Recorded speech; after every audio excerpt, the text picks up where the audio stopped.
সব সুন্দর জায়গায় পৌঁছাতে রাস্তা সুন্দর হয় না, কিন্তু কিছু পথ নিয়ে যায় এমন জায়গায় যেটা কল্পনার চেয়েও শান্ত।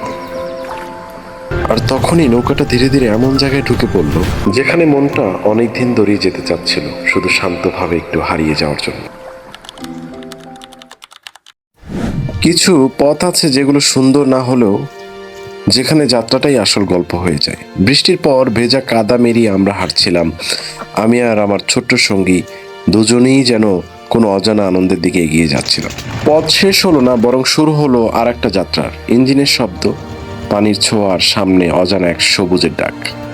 আমার ছোট্ট ভাগিনা সানি গুরুদায়িত্ব মাথায় নিয়ে আমাকে নিয়ে যাচ্ছে সেই গন্তব্যের দিকে।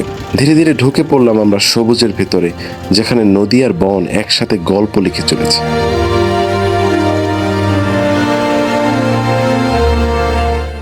পানির নিচে লুকিয়ে থাকা গাছগুলো দেখা যায় না, তাই ভাগিনা খুব সাবধানে নৌকাটি চালাচ্ছিল যাতে নৌকার কোনো ক্ষতি না হয়। তখন শুধু তাকিয়েছিলাম চারপাশে, মনে হচ্ছিল আমি শুধু দর্শক না, আমি প্রকৃতিরই একটা অংশ। উপরে আকাশ, নিচে পানি, আর মাঝখানে আমরা হারিয়ে না গিয়ে খুঁজে পাচ্ছিলাম নিজেদের। নদী আমার জন্য শুধু পানি না, এটা আমার শৈশব, আমার স্মৃতি, আমার বন্ধু। ছোটবেলায় নানা বাড়ির পাশে এই নদীর শব্দই ছিল আমার জন্য দিনের গল্প।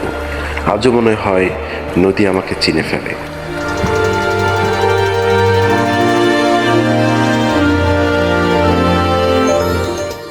শহরের ভিড়ে যেটা হারিয়ে যায়, এই সবুজের ভিতরে এসে সেটাই আবার খুঁজে পেলাম। আমি তখনই বুঝলাম শান্তি কোথাও দূরে না, এটা শুধু একটু থেমে অনুভব করার ব্যাপার।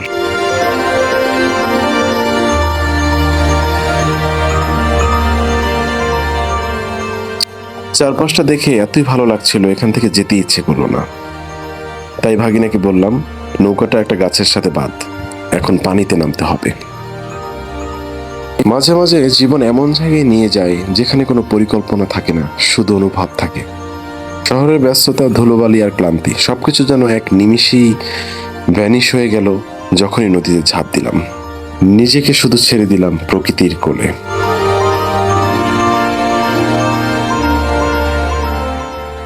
এই মুহূর্তে কোনো গন্তব্য ছিল না, ছিল শুধু ভেসে থাকা, আর ভেসে থাকার মধ্যে লুকিয়ে আছে এক অদ্ভুত শান্তি। আমরা সব সময় কিছু হতে চাই, কিন্তু কখনো কখনো কিছু না হওয়াই সবচেয়ে বড় স্বাধীনতা। পানি আমাকে শিখাচ্ছিল নিজেকে ছেড়ে দিলে জীবন নিজেই পথ খুঁজে নেয়। দার্শনিক ওশো বলেছেন, তুমি যেটাকে খুঁজছো তা বাইরে কোথাও নেই। তুমি যত দৌড়াও ততই নিজেকে হারাও। একটা মুহূর্ত থামো, শুধু অনুভব করো তুমি কোথায় আছো। শান্তি তখনই আসে যখন তুমি থামার ভয়টাকে ছেড়ে দাও। সবাইকে ধন্যবাদ, আজকের মতো বিদায় নিচ্ছি।